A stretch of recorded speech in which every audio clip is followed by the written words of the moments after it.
নমস্কাৰ সকলোকে। মাঘৰ 1 তাৰিখে আমি পিকনিক এটা খাবলৈ গৈছিলোঁ আৰু আমি 8 বজাতে ওলাই দুটানে ৰখি আছিলোঁ আৰু ফাইনেলি 10টা বজাত আমাৰ সকলোৱে আহি ইয়াত উপস্থিত হৈছিলে আৰু তাৰপিছত আমি ইয়াৰ পৰা যাত্ৰা আৰম্ভ কৰিছিলোঁ ৰাংমাটিৰ অৰ্থাৎ দৰঙীৰ পৰা 15 কিলোমিটাৰ ভিতৰত থকা এটা পাহাৰীয়া জেগালৈ। আৰু ইয়াত আহি আমাৰ অৱস্থা আপোনালোকে চাব দেই গাইজ।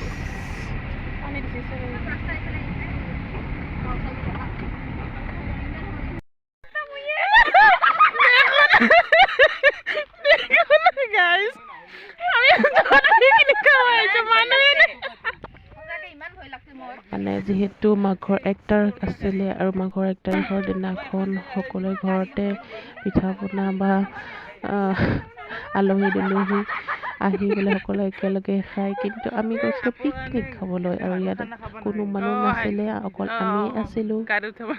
আৰু গৈ পেলাই আমাৰ অৱস্থা এয়া।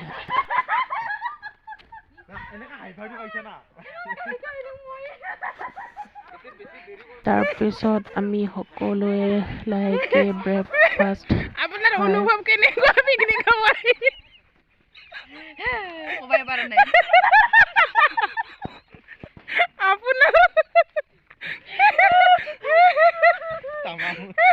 সকলো অনুভৱ লৈ আমি এয়া আৰম্ভ কৰিলোঁ বনাবলৈ।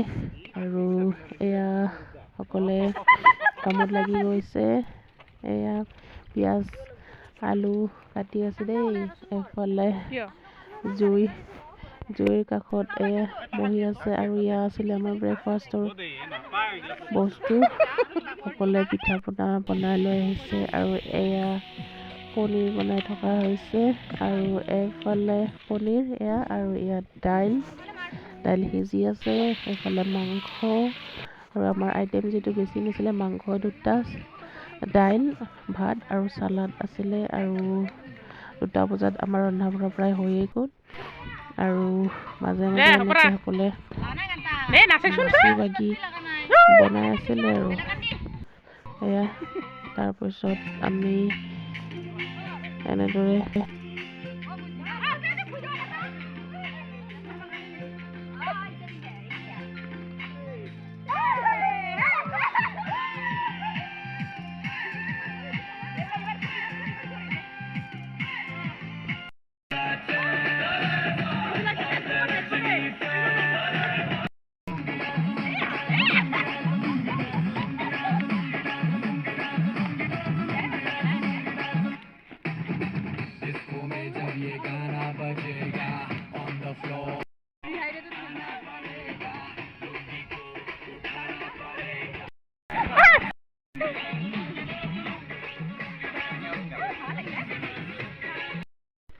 আমি ভাত চাত খাই হোৱাৰ পিছত এয়া ওচৰতে থকা লেকখন চাবলৈ ওলাই আহিলোঁ আৰু এয়া লেকৰ ওচৰতে ওপৰলে 314টা চিৰি বগাই বহুত ডাঙৰ শিল এটা আছিলে, তাকে চাবলৈ আমি ওপৰলৈ এনেদৰে উঠি গৈ আছিলোঁ আৰু ফাইনেলি আমি আহি পালোঁ। আৰু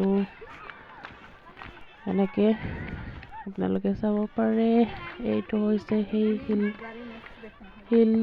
শিলচটা আৰু ইয়াৰ পৰা তললৈ খুব ধুনীয়া দৃশ্য চাব পাৰি আৰু এইটো বহুতে ওখ হয় আৰু ইয়াৰ পৰা মানে তলত পাহাৰবিলাক চাব পাৰি, যিহেতু বহুত কেইখন পাহাৰ ইয়াত আছে, গতিকে ইয়াৰ পৰা ইয়াৰ ভিউটো মই আপোনালোকক দেখাইছোঁ। চাব, ইয়াৰ খুবেই ধুনীয়া লাগে আৰু কোনোবাই যদি ইয়ালৈ অহা নাই আহি যাব পাৰে। সঁচাকৈ খুব ধুনীয়া লাগে ইয়াৰ পৰা তলৰ দৃশ্য। আৰু এনেদৰে আমি ইয়াতে লৈ ইহঁতে বোলে ৰিলো বনাই ইয়াতে ৰিল বনাবলৈ ষ্টাৰ্ট কৰি দিলে অকণমান পিছত। আৰু এয়া মই আপোনালোকক দেখাইছোঁ চাৰিওফালৰ পৰিৱেশ আৰু এয়া সিহঁতৰ ৰিল।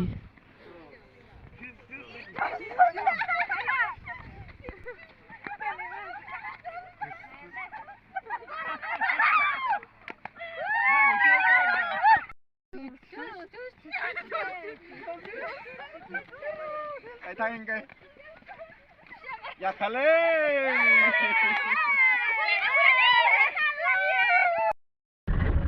তাৰপিছত আমি ঘৰ সোমোৱা হ'লোঁ আৰু গাড়ীত চবৰে অৱস্থা বেয়া, চবে মানে ভাগৰে জোগৰে শুই দিলে আৰু প্ৰায় 6টামান বজাত আমি ঘৰ